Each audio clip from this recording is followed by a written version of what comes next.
the more the pressure is to keep that commitment, right?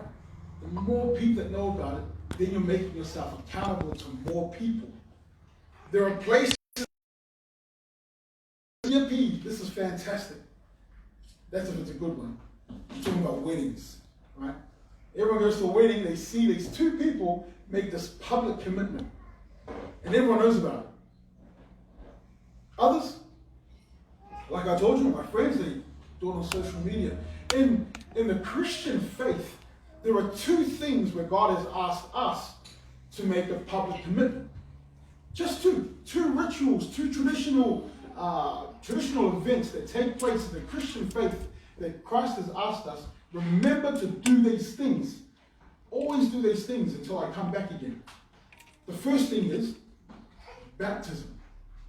Baptism is the first public commitment where you say to everyone, your friends and your family, listen, I've chosen to follow Jesus Christ. Yes, I'm somebody that believes that God created the earth. I'm someone that believes that Jesus is who he says he is. I've become one of them, and you tell everyone, this is my commitment. The second one is communion. Do you know what communion is? Communion is a time where Jesus had the Last Supper with his disciples before he was crucified on the cross. And he said, this bread and this wine, and we practice this as well, it's pure grape juice that we use. Remember to do these things in remembrance of me, he said. And so we practice this as well. This is our public announcement to everyone that I am a Christian. That I am a Christian. Some of our commitments are more obvious than others. You know, some of these changes. Visibly, when Billy walked into the room, I was like, oh, he cut his hair. He made a change. Wow. You know, we turn up on a Saturday morning. It's very different, isn't it, to other churches that get together on Sunday. It's visible. You can see that. There are changes that you can see. But a lot of these things, and Christine, good to see you here this morning. I don't know if it's your first time here. It's your first time? Looks like you've made, your presence here tells me that you've made a commitment somewhere as well. Would I be correct? Well, there you go. So that these are visible commitments. But a lot of the commitments you've made, they are private. They are things that you struggle with. They are things that you brought to Jesus. And there are things that you wish you could just change. You know, there is a line that I hear often that really irks me. And it's this. It's just the way I am. I can't change. And it irks me because I'm a Christian. And in the Bible, and my experience with Jesus Christ, I'm not the same person that you would have seen 15, 20 years ago. In fact, in the last 5 years. I keep changing. Why do I keep changing? Because Jesus keeps telling me there are things you need to change in your life. And there's this one constant that I keep fighting against. I thought I had it handled in college, my last year at college in 2017. Right? And it's one thing I'm attacking again this year. And when it comes to those, you've ever done those personality tests that tell you what type of characteristic and what kind of temperament you have? Well, since the first time I did it, was when I was back in high school, and I was 15 at the time, and it came up with the number one temperament that I had. And the number one temperament was phlegmatic. Does anyone know what a phlegmatic is in this room? A phlegmatic, this is the highlights I remember of the phlegmatic characteristic. A phlegmatic is somebody that is laid back. Things that really faze them. You know? Life comes at them and they just cruise along with what happens in life. At 15 years old, I didn't like that characteristic. And the last time I did a test was 2 years ago, and guess what came up the top one? Phlegmatic. Man, this is still there. And it's true. I still remember one time we're at a camp, and one of our kids was having a hard time, and he looked like he was drowning. And everyone was panicking, right? And I wasn't panicking.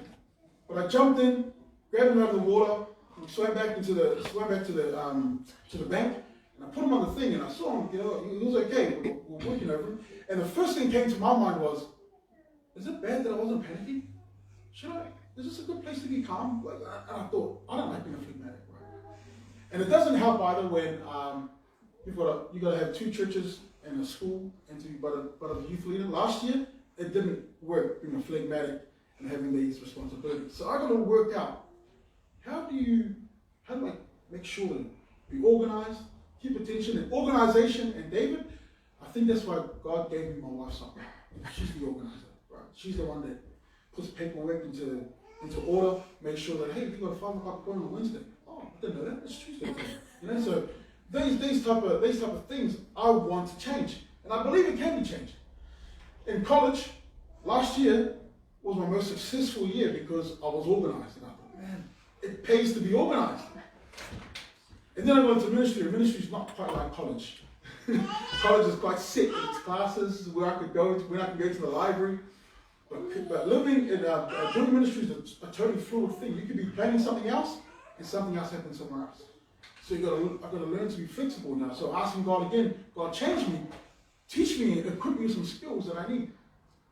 And it's the same with you guys. Whatever you're struggling, whatever you need to change, and I promise you, whatever God's asking you to change in your life, if you talk to God about it, then the first person you probably speak to about is your spouse. If you have one, your kids, your best friend, somebody that you're close to, at least let it out of your mind, because then you will be held accountable and your commitment becomes something that is real as soon as it leaves your mouth. As soon as the thought is with somebody else and you ask them, can you keep me on track this year? Then it becomes something. It becomes real. But this morning I want to talk about 2 stories in particular. And what I want you to see in the story is when we make these commitments and we make these changes, it's not just good for you, it's good for everybody. It's good for the family. It's good for your friends. It's good for the whole community that you're in.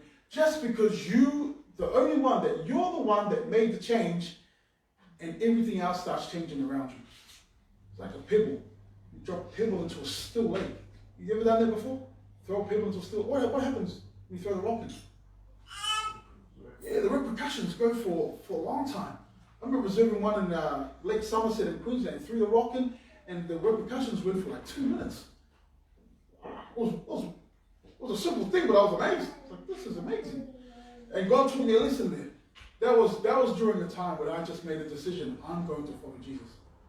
And I realized that just a little lesson, the repercussions, they go a long way. So I want to talk about that this morning. I'll look at 2 Bible stories in particular, and I want to show you that through a commitment, as soon as you share with God, and God's going to ask you to share with anyone else, and these changes become real.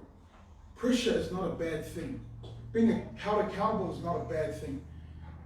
As much as some people like to say it, it's not.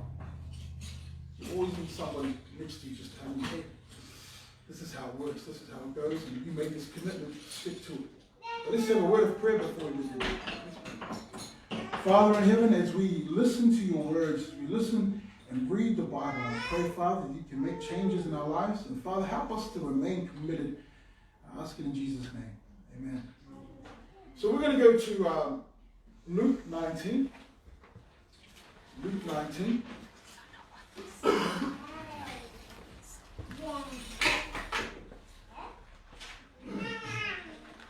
If you've got a bookmark, put a bookmark in that space in Luke 19.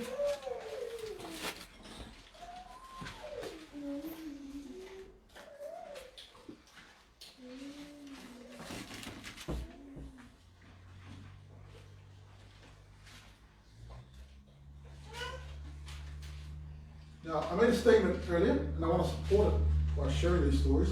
The statement I made was, a commitment is not a commitment until you share it with somebody else. Right? That's what I said this morning. I want to talk about, I want to just read the first 2 verses in this story. It says, then Jesus entered and passed through Jericho. Now behold, there was a man named Zacchaeus, who was a chief tax collector, and he was what according to the Bible? He was a rich tax collector. This guy's making money, right? And somehow he's making money. We'll look at that. But the very first verse says, Then Jesus entered and passed through Jericho. When we hear of that city Jericho, what do you think of? Who's heard of the city Jericho before? Those of you who have read these Bible stories or heard them. City of Jericho. Mark? Palms? It's the city of palms? Okay, Jericho, yep. The walls went tumbling down. The walls came tumbling down. Sounds like a children's song, doesn't it? Jericho was where the walls came tumbling down. Does anyone know what that story is about? Okay, I'm going to give a summary. I'll give a quick summary. And Kate, I saw you shaking your head. I really encourage you. I'm going to give a summary, but try and read through it. It's a fantastic story. Just a summary is going to make you excited. Joshua 2. Joshua 2. Joshua is the one who takes over the leadership from Moses. After Moses passes, Joshua comes in his stead and he becomes the leader. And one of the greatest promises that I hold on to is actually on front of my Bible cover. I bought it for this reason. Joshua 1 verse 9. He tells Josh, don't worry, be strong and courageous. I'm going to ask you to do things that Moses wasn't asked to do, but same thing with you. You're going to have to be strong and courageous. And one of his first assignments, it was to cross this border and take on the city, and the city was named Jericho. And Jericho was known for being well fortified. It was on a hill. It had a trench that protected it. Then on the top of the hill, this thick wall. And this thick wall was famous. Lots of tribes and other kingdoms to try to take over the city, but they were unsuccessful because of the protection that this wall was under. But in Joshua 2, his first task is to destroy the city. How's he going to do it? How's Joshua going to do it? This is the amazing story of this. In Joshua 2, you should have a subtitle. What does the subtitle say for you? My one says, Rahab hides the spies. Anyone want something similar to that? So I'm going to read verse 1. Just verse 1, then I'll give you a summary. Now Joshua, the son of Nun, sent out 2 men from Acacia Grove to spy secretly, saying, Go, view the land, especially Jericho. So they went and came to the house of a harlot named Rahab and lodged there. This is the beginning of our story. 2 men who are soldiers for Joshua have been asked to do a recon mission. So they go do some reconnaissance, and they come to a home of a person named Rahab, and according to the Bible, what's Rahab's vocation? What does she do for work? She's a prostitute. So they come to stay at a woman's house who is a prostitute. And while she's there, she takes them into their home, and the people of Jericho probably don't think anything of it. They just think, they're clients of this prostitute. But when she comes there, there's something that we learn about her. She actually knows a lot about who these people are. And she actually gives a bit of a speech. Now, what do you think would happen if these 2 men were caught and the people knew that they were spying out the land? What do you think would happen to them? They'll get destroyed, right? They'll get destroyed. Now, we learn from the speech something about Rahab. Starting at verse 8. It says, Now before they lay down, she came up to them on the roof and said to the men, I know that the Lord has given you the land. Okay, this is a woman that's living in Jericho. She's just made an admission. She's not an Israelite. She's not one of Joshua's people. She's an outsider who has heard about the Israelites and their God. Now we can speculate. We can speculate how she heard about these things. How do you think she knew about their God? How did she know about their God? Maybe before. Say again? Maybe before. Maybe some men that have come to get their services from her have shared some stories. Hey, man, there's some crazy things happening out there. I was one of the funerals. I witnessed what happened with the Amalekites or whatever, So she's heard these stories. Perhaps people in the city will talk about it in the marketplace. But whatever the reason, she says, I know that the Lord has given you the land. It hasn't happened yet, but she's already said, I know that whatever you've set out to do, it's going to happen. Goes on further. That the terror of you has fallen on us, and that all the inhabitants of the land are faint-hearted because of you. There's more to it. She's not the only one that knows about it. Who else knows about it? All of Jericho. And it says they're scared. They're afraid when these people come around, when the Israelites come around, something tragic is going to happen. The whole city's afraid. Now, and for we have heard now, so hear the testimony she's heard. For we have heard how the Lord dried up the water of the Red Sea for you when you came out of Egypt, and what you did to the 2 kings of the Amorites, who were on the other side of the Jordan, Sihon and Og, whom you utterly destroyed. And as soon as we heard these things, our hearts melted, neither did there remain any more courage in anyone because of you. For the Lord your God, He is God in heaven above, on earth and beneath. And so when I read the story and I think about the story, I wonder, how long was she thinking, how long will it take before they come across us? Because she's anticipating. She knows there's something special about these guys because of the God that they serve. She's living in the city, doing the work she does, knowing that there is this God that is amazing and awesome. And how can she win the favor of this God? She must wonder. And so we go to verse 18, or verse 17.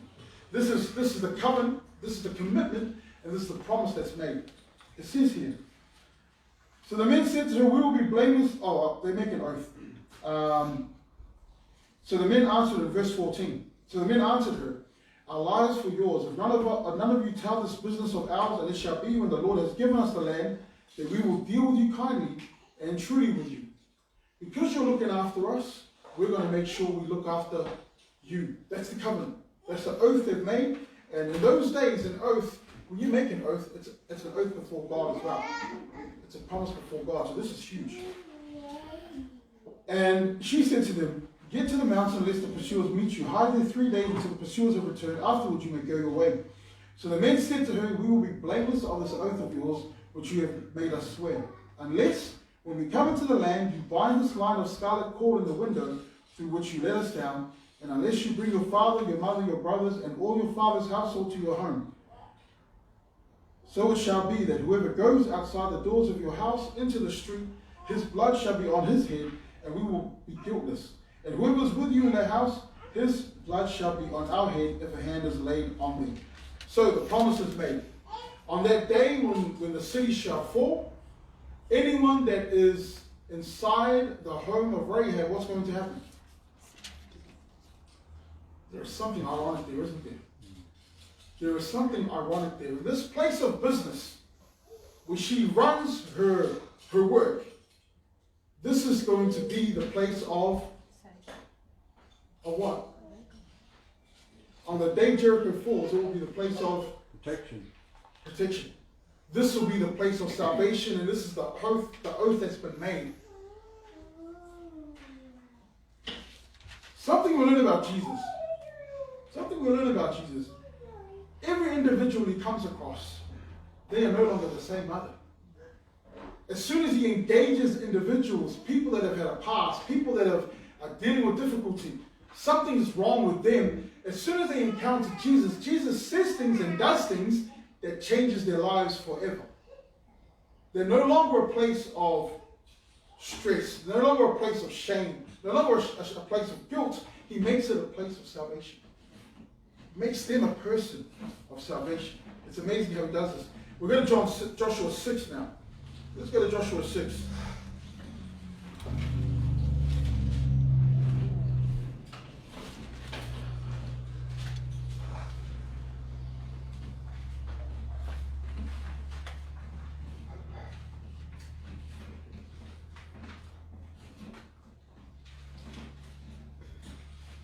Let's see if these men keep their promise. Let's go down to verse 17.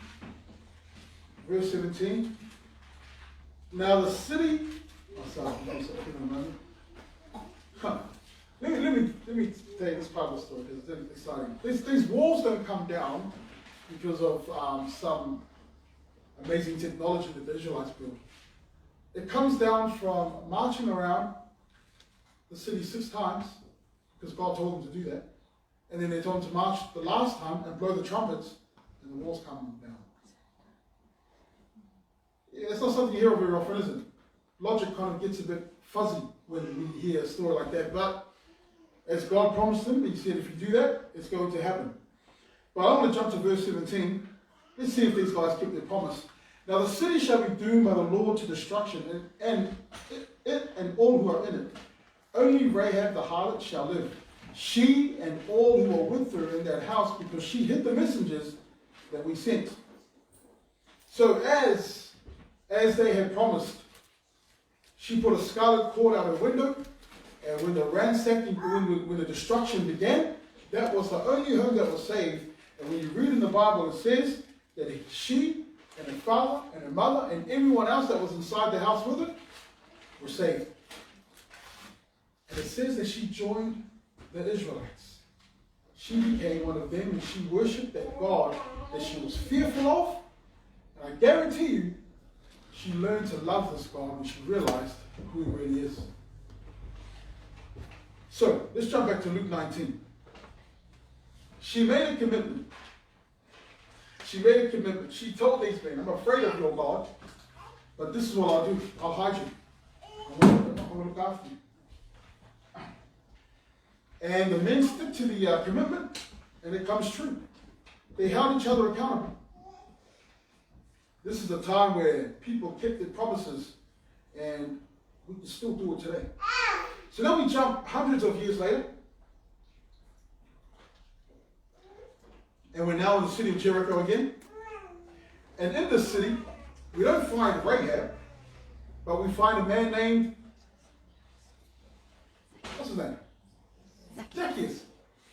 And it's funny the irony we see here, right? The name Joshua, meaning salvation, Yahushua in Hebrew.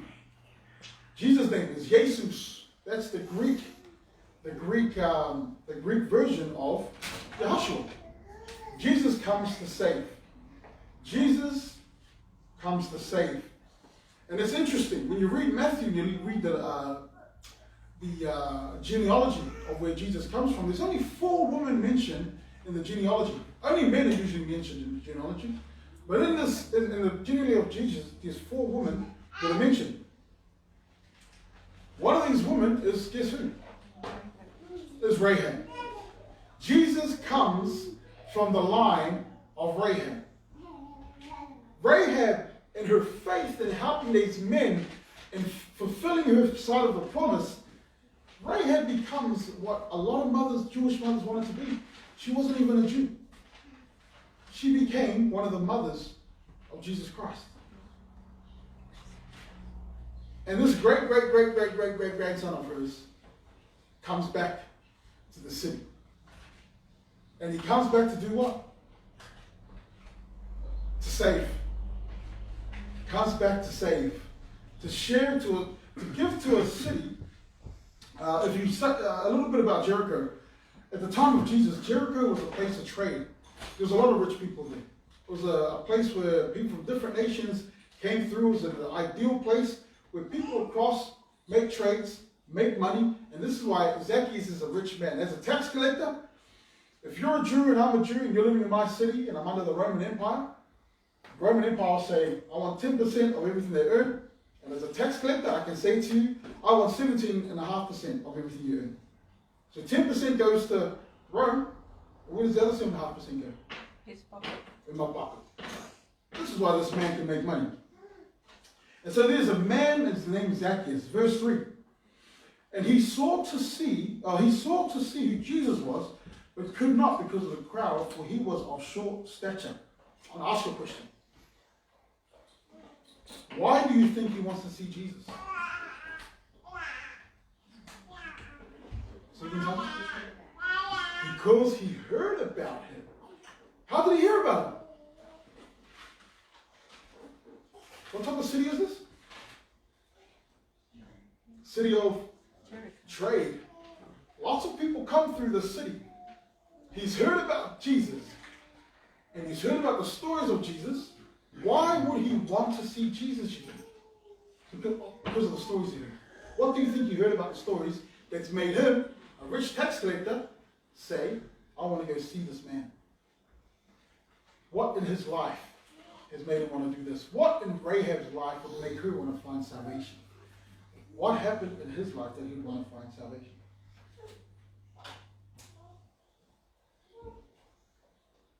Any guesses? What type of sin in particular do you think? We don't know anything else other than the thievery, right? We know he's a thief. He's a rich tax collector. We know that. We'll learn that more in the story. But there are things in his life that have happened that made him feel, I need to see this Jesus. If everything's true about Jesus, then I need to see him. What do we call that?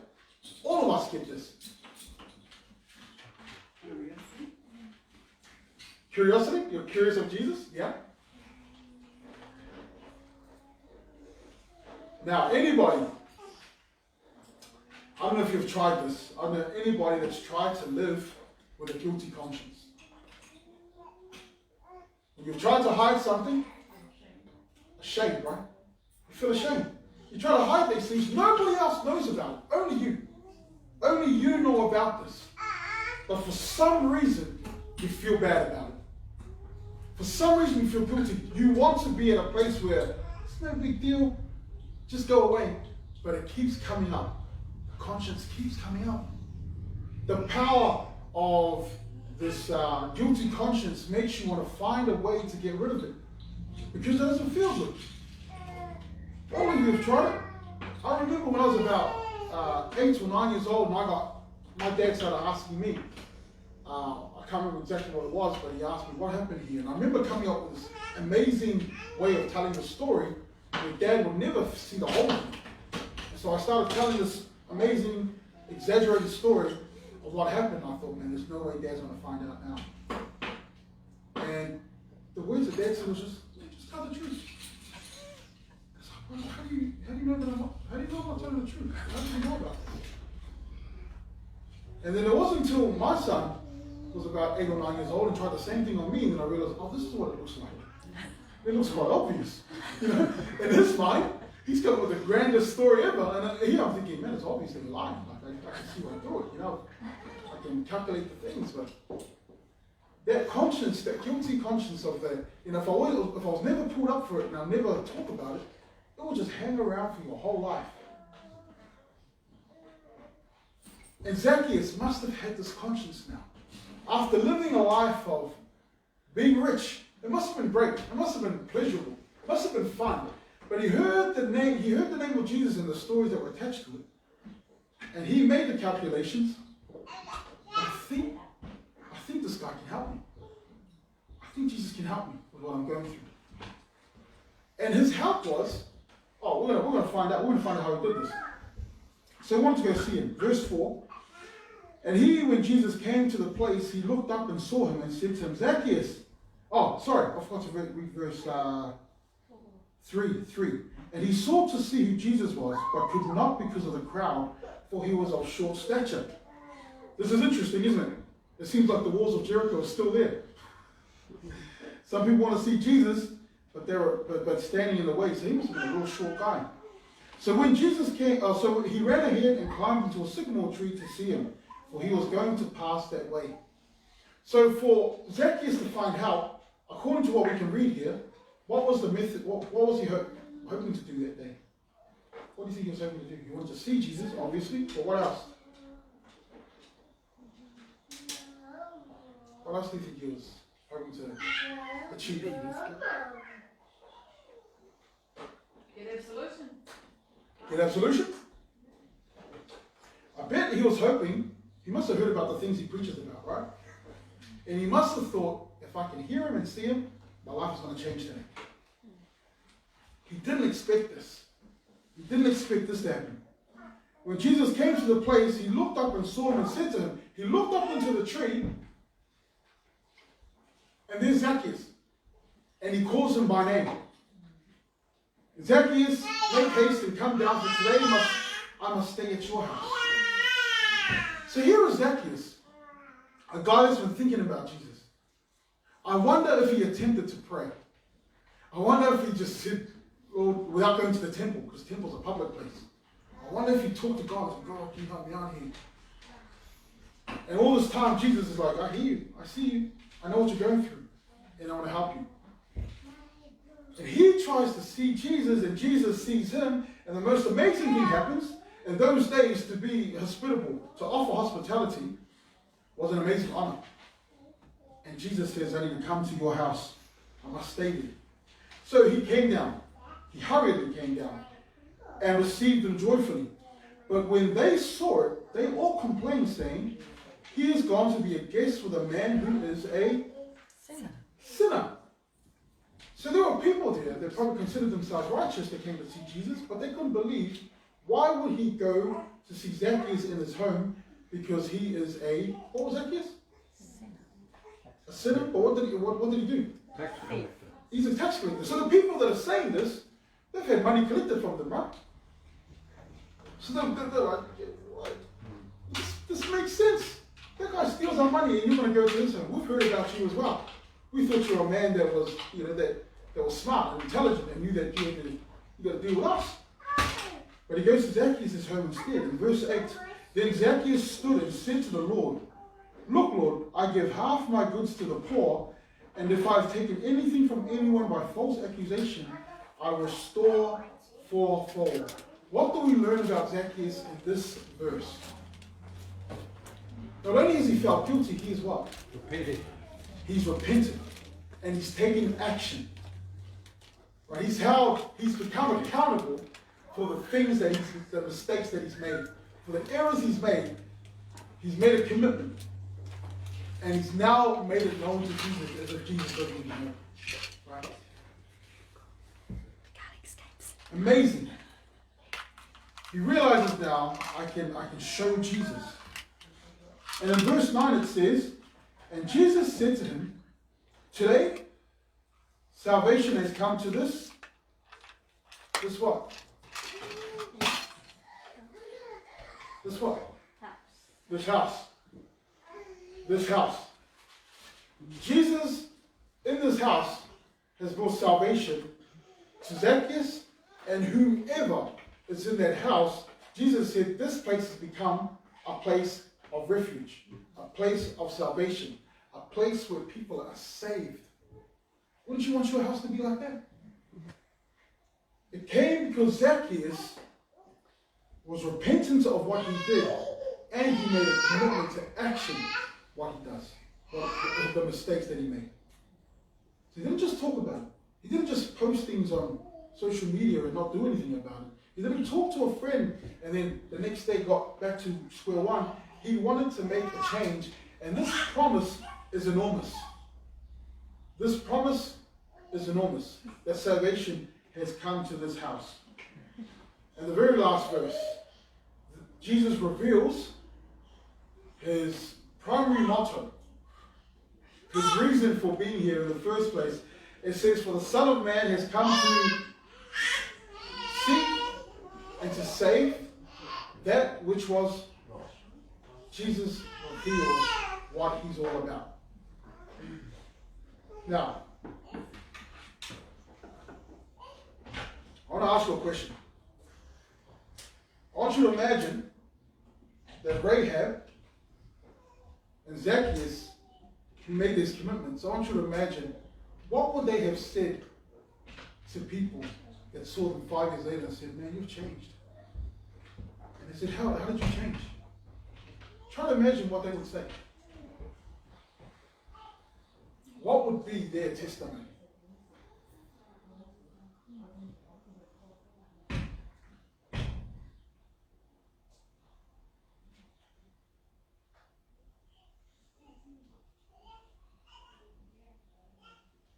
Now, you've had time to think about it.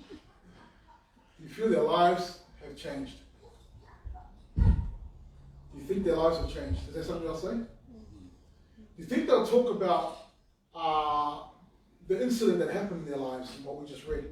What happened in the city of Jericho, what happened in the home of Zacchaeus? Do you think they'll talk about that? Do you think they'll talk about, I was on the tree and Jesus looked at me? Do you think they'll say on that day, they tell you their stories, that they've arrived, that they're now at a place where they don't need the help of Jesus anymore. They're shaking their head. You think they'll say something like that in their... Zacchaeus would have said, he knew my name. Mm. He called me out. That's crazy, isn't it? Mm. It's amazing when when you hear testimonies, and it's happened to me as well, where somebody comes and asks you a specific question of what you just prayed to God. Mm. You know, somebody will come and say, hey, I just got this thing that I've been trying to get rid of. What do you feel family could do with it? What is it? Exactly what you like. Well, how did you know I needed that? Oh, I didn't. I was just asking. It's crazy, you know. And you say yes. But yeah, the person who was named Zacchaeus would be amazed that Jesus would even take the time to learn his name. Amazing.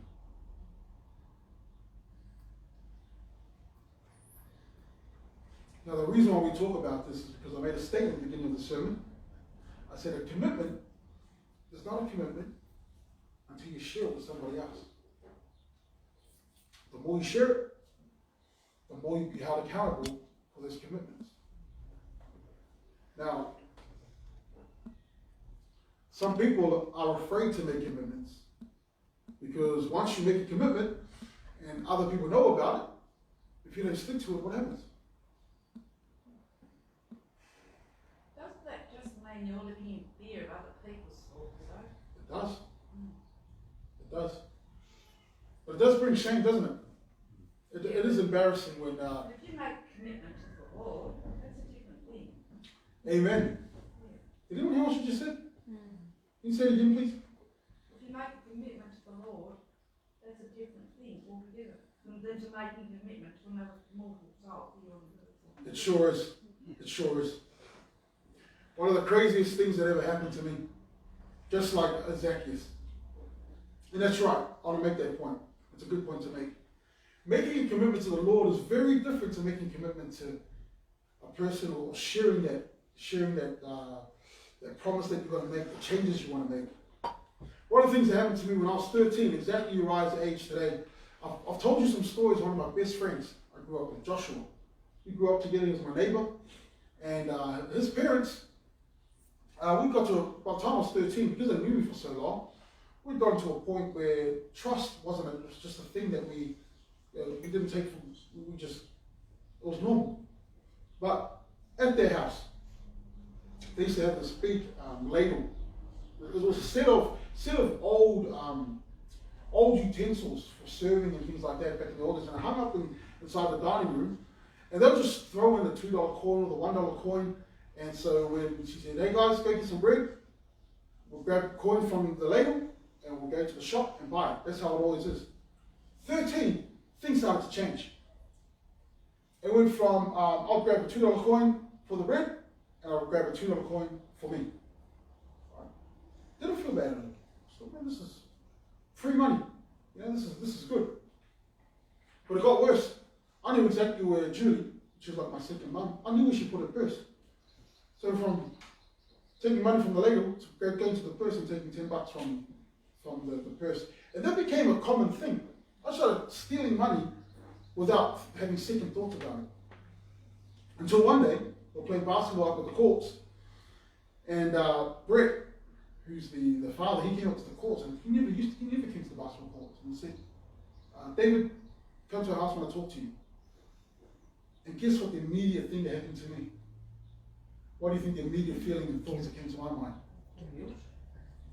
I've been caught out. You've been sprung. I've been sprung. I've been caught. You know, like, oh, they know now. So I was taken to the home, and there's my brother sitting at the table as well. What are you doing here? You know? My brother had come as a witness because for some reason, the kids in the neighborhood realized, oh, this guy seems to have more money than he usually does. You know, like this is. And my brother was the same. He goes, yeah, I noticed that too. I asked my brother one time, and I can't remember what the lie was. But I started trying to defend that. I started trying to defend myself while I was there. My brother's talking against me. He's saying, no, that's not true. And I get caught out. And I feel bad. And Brett and Julia looked at me with this eyes of disappointment. And I could see it. It was like, what happened to you? What happened to our little boy? And in my head, I'm thinking, I'm 13 now. I'm a man. Right? But things had changed. Over a couple of years, from 11 to 13, I started hanging out with the wrong people. I started to do things that I normally wouldn't do. I was getting involved in stuff that had never experienced for 11 years. And then I was doing that, but I felt this sense of guilt, a new guilt. I've let them down. I'm embarrassed for the friends. Joshua was disappointed. His sister was disappointed. And I made this promise. I said, listen, I should do a paper run. I said, you know what a paper run is? You know what a paper run is? Seems like such an old term. I used to deliver newspapers to people's homes and get paid like $15 every time I did it. But that was my job every Sunday. I said, I'll pay back this money. And during the time of paying back this money, I never went over to their house again. Because why? I was too ashamed. I was too embarrassed to go over. Joshua would come over, hey Dave, let's get to my house. Oh, no. So that happened for about 2 months. 2 or 3 months. By the time I had this money, I went over. I don't think I had enough. I had like $60 on my hand, I think, or $80 on my, I can't remember.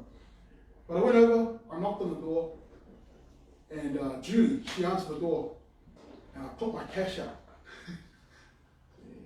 Here's my money. And she just grabbed me. She said, come here, you big lug. Oh, I miss you. She started crying. And I started crying. You know, and it was just, whoa, this woman's forgiving me for this thing that and she told me to come inside the house. And then the whole family's crying and saying, Dave, we needed you to learn this lesson. We wanted you to come over, and we know why you didn't come over, and we went through this whole lecture. And I felt a sense of relief, right? And then I remember having my 21st birthday in Australia. And I was thanking God in prayer, going through my prayer and thanking all this. And guess what comes up in my mind? In my prayer. What happened to me when I was 13? So I pick up the phone and I call them. Julie answers the phone and says, oh, hey, Julie, how you doing? We start talking. I said, Julie, I want to talk about this thing that happened. She goes, what? That happened a long time ago. I said, yeah, I feel so bad about it. I don't think I've let it go and I don't get forgiven. She said, well, from my end, everything's forgotten. Everything's forgiven and forgotten. 21 years. So that's from 13 for 9 years I held on to that. Oh no, that's bad math. 8 years I held on to that. And then she says, well, from my end it's all been forgiven. And then we finished talking and I share with her and she says, she's a great woman. She starts talking about Dave. Sometimes it's easy to be forgiven by others, but it doesn't sound like you've accepted forgiveness. And so we finished our phone call. I went back to my prayer, and this time I asked God to forgive me. I said, Lord, help me, forgive me for what I did back then. I don't know what it was. Blah, blah, blah. And help me to believe that you've forgiven me. And after that prayer, I didn't feel anything. I didn't know. I just had to believe that I was forgiven, but I didn't feel this burden or anything come off. And then 2015, I'm in this is something that nobody knew about. This is just between myself, my parents, Brett and Julie, and the family. And I never told anyone else. I never told any of my friends that were in the neighborhood or anything like that. I was so embarrassed about it. 2015, I'm preaching to a bunch of teenagers. And I'm talking about forgiveness. Jesus Christ, the high priest. And as I'm preaching, I often ask questions while I'm talking. I'm praying at the same time and asking God, what do I say here? Where do I go with this? And as I'm talking, it becomes very clear, share what happened with you when you were 13. Nah. That story is too embarrassing, And I kept on preaching, and it just came. It kept coming faster and harder until as I was about to finish up, I didn't even know this happened. As I was finishing up, I was told, the kids told me that I actually went to the corner, spent 10 seconds there, and came back again. And this was me arguing with God, saying, Lord, I can't do this. If I do this, everyone's going to know about it, and it's too embarrassing. I don't want people to know about this thing that happened in my life. And it came stronger again. This is why. This is why I have Joshua 1 verse 9 in my Bible. Be strong and courageous. Because God gets me to do things that I don't want to do. often. And I told the story. And as I'm telling the story, I'm shaking. As I'm sharing with everyone, I can see the kids' faces like, oh, I can see the face, same face that Brandon Jr. had. Oh, that's disappointing. You know, like, oh, I thought this guy was born holy. I don't know. And so they gave this face, and then after I shared the story, I was so embarrassed that I went back to this. I went to the backstage and just started crying and sharing. Well, why did you do that? Why would you do this to me? And one of the helpers came and said, "Oh, David, please, there's some kids that want to see you. You better come." So, oh, okay, so I left the prayer, came to the front, and there's about 15 kids that all want to share something similar of what I just shared, and to be held accountable. You know, that for years and years, for 8 years, that was a secret between me and Jesus. Just between Jesus and me. Something that I felt bad about, just between him and me. And then on that particular day, for some reason, because of these kids that were there, he said, share that.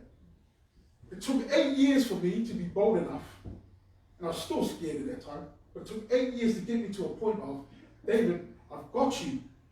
You share, I've done the hard work. And so, I want to rehash the statement I made at the beginning of the sermon. Our commitments don't become a commitment until we share with somebody else.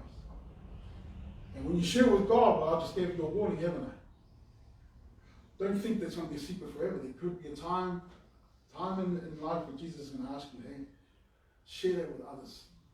But he'll do it when you're ready. He'll do it when you're ready. As far as my experience is concerned, the commitments I've made to Christ, he's honored them. He's honored them. He's always faithful. It's me. It's me. You know, after a month or two, oh man, life without ice cream is pretty hard. You know? Oh yeah, being organized takes a lot of work. Oh, I don't want to make that phone call. That phone call is I just want to chill out. Being a phlegmatic. But God asked me to do things, made me accountable for it. And so, the first people I've told is my family and my family. And now you know about it. Well, the quest that David's on this year. And I challenge you, at least share it with God. At least take the time on your knees. Share with God what is in your heart. What commitments you want to make. The changes that need to be made in your life. And when you've done that, bold enough, share with your friends and family. And I want to tell you, you don't have to tell any of us, but I want you to know this. The church community should be here to help you with these goals, to help you get to these things that God wants you to change. When we celebrate together, when we get to these things together, it's amazing. So, that is the challenge from Pastor for 2020. 21. Don't be afraid to make commitments. Say again, Mary. 21. What did I say? 20. Yes. Don't get stuck living in the past. Start to move forward into the future. Yes, I'm talking to myself there. 2021. The commitments you need to make. And like you said, don't be afraid. Be strong and courageous. You know, the Bible says they get 4-7 times. But the wise man, they get back up. You know, so I challenge you. Don't be afraid to share it. Don't be afraid to fail. But in any case, whatever God's asked you to do, this is the right thing. God has the best intentions for your life. Right? So let's stand together and let's sing about the faithfulness of God in our final hymn. Can I say something more big? Oh, absolutely. As in commitment and as in sharing your commitment with other people, a lot of people take pleasure in seeing you fail. Okay. Yes, they do.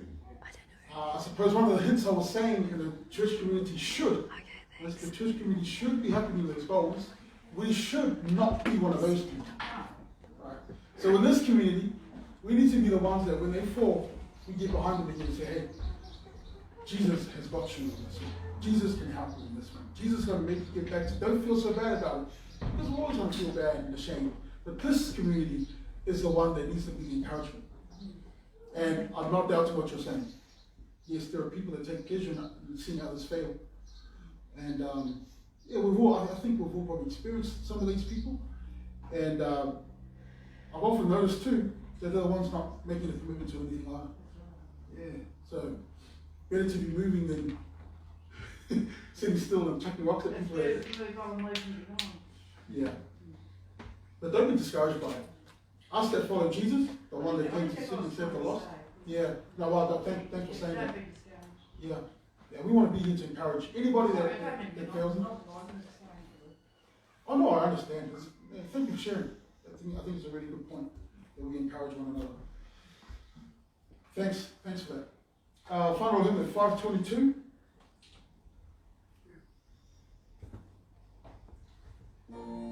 This is where we anchor our commitments.